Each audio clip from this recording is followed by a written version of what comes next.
Assalamualaikum beres, selamat datang kembali di Guru Gembel Channel. Sewaktu Habib Bahar bin Smith ditantang untuk tes DNA karena ada beberapa pihak yang meragukan silsilahnya, maka Habib Bahar mengajukan beberapa syarat. Yang pertama itu adalah bongkar makam Rasulullah dan kemudian ambil darahnya. Yang saya pikir ini adalah ajakan untuk menistakan agama, tapi ya apapun itu. Yang kedua itu adalah bahwa beliau mengatakan bahwa tes balik orang yang menantang saya itu DNA-nya, karena jangan-jangan dia anak zina atau orang munafik atau anak dari orang yang berhubungan seksual dalam kondisi menstruasi gitu.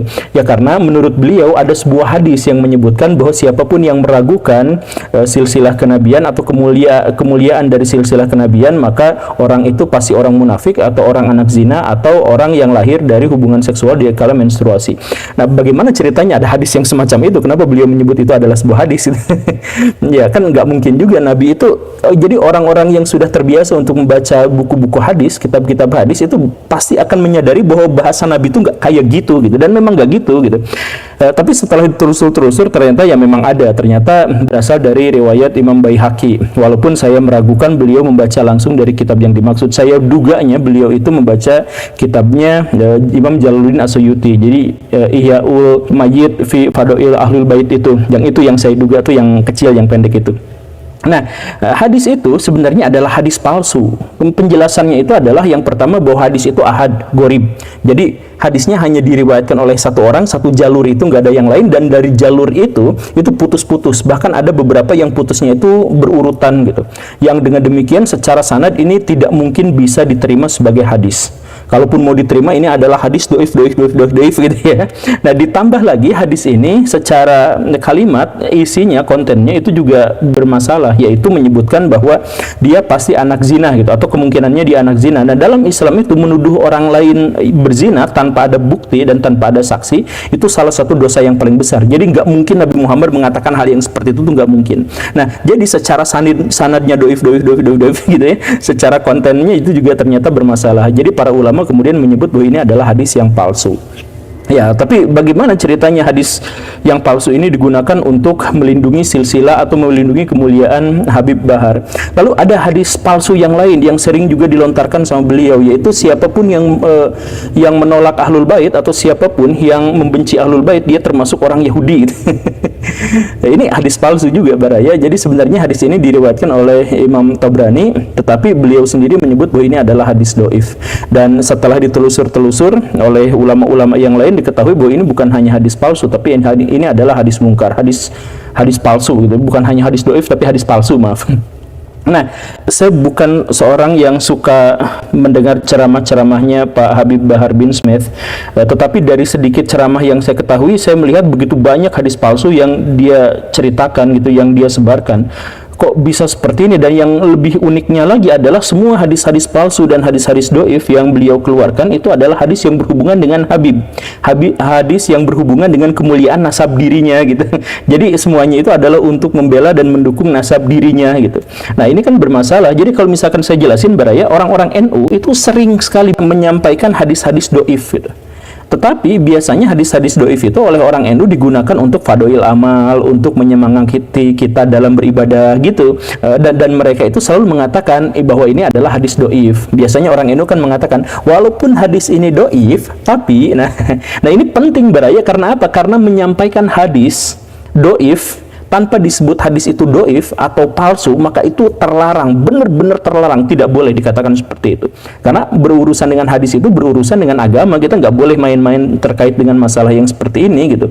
Nah, ini Habib Bahar tidak pernah menyebut status hadisnya, tidak pernah menyebut siapa perawinya, tapi langsung aja dilontarkan seperti itu, walaupun hadis yang dimaksud ternyata adalah hadis palsu.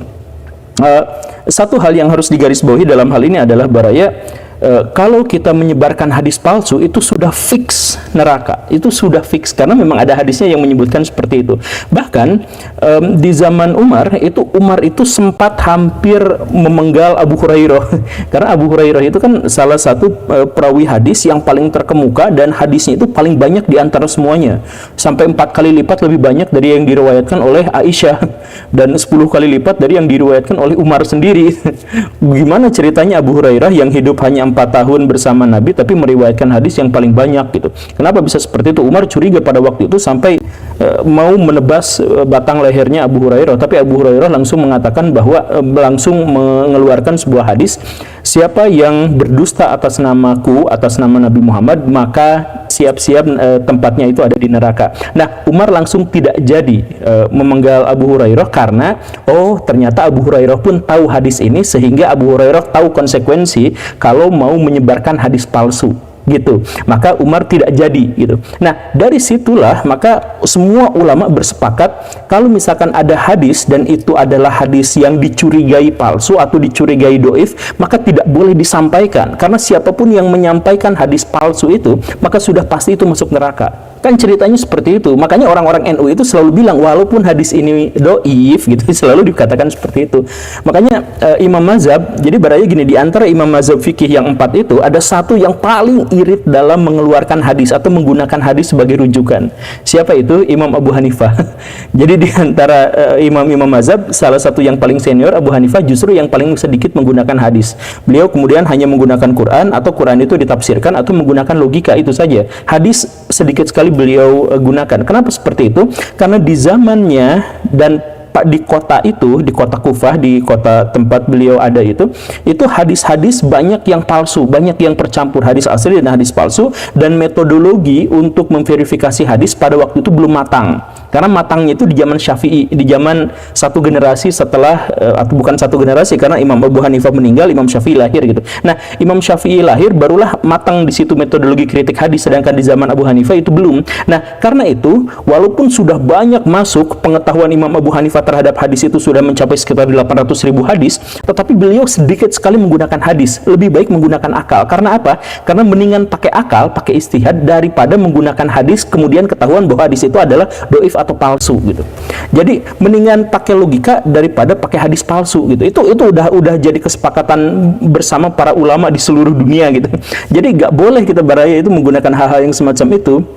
Tapi ternyata Habib Bahar sering melontarkan hadis-hadis yang semacam itu dan tidak dijelaskan bahwa ini adalah hadis palsu atau hadis doif dan sebagainya, itu tidak dijelaskan, itu bermasalah. Dan selain itu, Habib Bahar juga sering mengeluarkan pernyataan-pernyataan yang memelintir pernyataan para ulama gitu.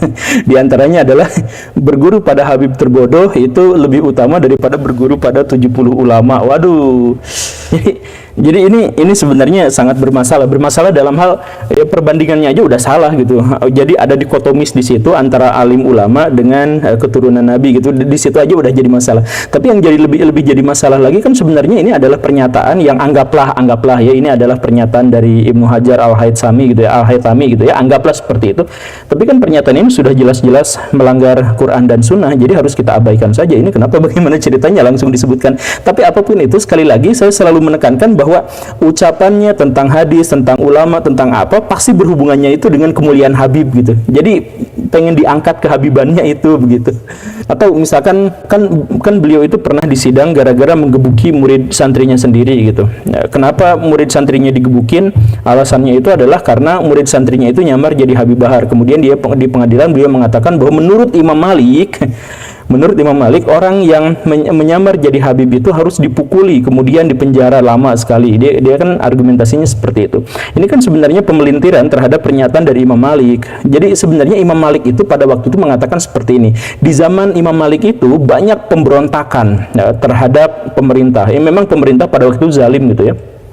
Banyak pemberontakan. Nah, di antara pemberontak-pemberontak itu ada yang memberontak kepada pemerintah mengatasnamakan dirinya itu adalah keturunan Nabi, padahal bukan. Nah, maka Imam Malik kemudian mengeluarkan sebuah fatwa bahwa siapapun yang bikin rusuh, siapapun yang memberontak pada pemerintah, siapapun yang memecah belah masyarakat dan dirinya ngaku sebagai keturunan Nabi, maka dia harus dipukuli kemudian dipenjara gitu. Jadi konteksnya itu seperti itu, bukan ada muridnya yang rambutnya dipirangin sama beliau, yang dipirangin kemudian nyamar, kemudian itu dipukulin, ya bukan gitu ceritanya. Tapi ya itu lagi-lagi itu dipelintir gitu untuk agar dirinya itu bisa terbebas pada waktu itu dari penjara, atau agar dirinya itu tidak besar, hukumannya tidak berat di penjara. Ini kan sebenarnya ya gimana lagi ya. Dan ditambah lagi beliau sering sekali bikin pernyataan-pernyataan yang menyalahi syariah. Di antaranya adalah misalkan ketemu sama Habib, cium tangan, cium kaki, bahkan ada yang sampai bersujud kepadanya. Itu kan benar-benar sebuah pelanggaran besar dalam Islam kan. Kemudian kalau berhadapan dengan beliau itu harus berjalan dengan lutut, kemudian tidak boleh membelakangi dan sebagainya. Saya katakan tidak ada satupun sahabat yang melakukan itu kepada Nabi, dan Nabi melarang para sahabat melakukan itu kepadanya gitu. Gak pernah ada cerita seperti itu. Yang ada itu adalah Nabi yang menghormati para sahabat. Jadi Nabi itu misalkan kalau ngobrol itu berhadapan langsung, tidak miring gini, tidak pernah apa, langsung dihadapkan gitu. Dan itu Nabi yang melakukannya, bukan para sahabat gitu. Jadi gak pernah Nabi minta kalau ada sahabat itu berjalan dengan dua kaki, dengan dua lutut ke arahnya gitu, terus tidak membelakangi, terus cium kaki dan sebagainya. Itu adalah ajaran Raja Thailand, bukan ajaran Nabi. Jadi jangan dikatakan bahwa itu adalah adab dari Islam. Itu Islam tidak mengenal hal-hal yang semacam itu gitu. Tapi ya ginilah Baraya, intinya ya, bahwa habaib itu ada, ya nggak tahu kalau yang di Indonesia, tapi habaib itu ada gitu ya. Dan habaib itu memang harus kita hormati karena memang memiliki silsilah kenabian. Tetapi harus digarisbawahi juga bahwa kita menghormatinya itu sebatas apa yang disarankan oleh syariah gitu.